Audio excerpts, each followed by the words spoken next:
Hey Willowbrook, welcome to another Daily Devo.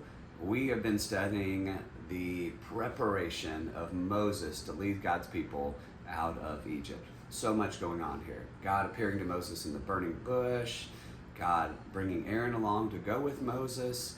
Now it's finally going to happen, at least the first part. Moses and Aaron are going to go to Pharaoh. I apologize for my voice. I've got some allergies going on right now. Let's look at what the scripture says in Exodus chapter 7, starting in verse 8.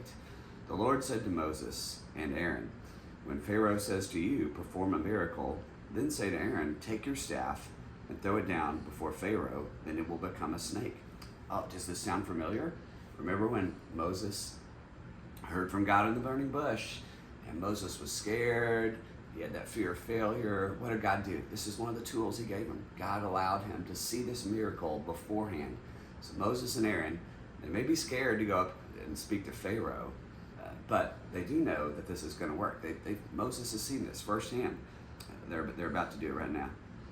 So Moses and Aaron went to Pharaoh, just as the Lord said, threw his staff down in front of Pharaoh and his officials, and it became a snake. Pharaoh then summoned wise men and sorcerers and the Egyptian magicians, and also did the same things by their secret arts. Each one threw down his staff, and it became a snake.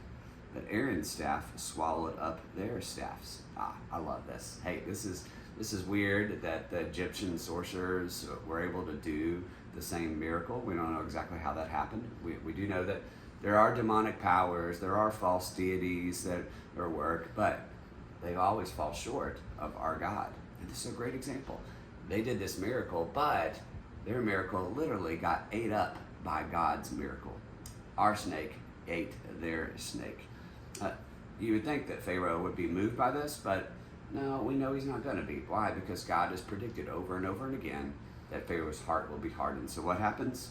Yeah, Pharaoh's heart became hard, and he would not listen to them, just as the Lord said. Hey, what are we to take away from our reading today? I think one of the big things that we should take away is that Moses and Aaron obeyed God just as God commanded them to do. The scripture said that in our reading today. The scripture said that in our reading yesterday. It's a repeating theme throughout this process that Moses and Aaron are going to do what God says, and not just what he says, but exactly what he says. It took a lot of courage. It took a lot of faith to go to Pharaoh because they knew who they were dealing with. They knew Pharaoh. They knew Pharaoh was capable of killing them on the spot. They knew the horrendous, torturous treatment that Pharaoh had given the Israelite people. But they did it anyway, because even though they knew who they were dealing with Pharaoh, Moses and Aaron knew who they were dealing with God. They knew that he could be trusted. And God can be trusted in your life as well. I'm Jared. I'm one of the pastors at the Madison campus. I hope you have a great day.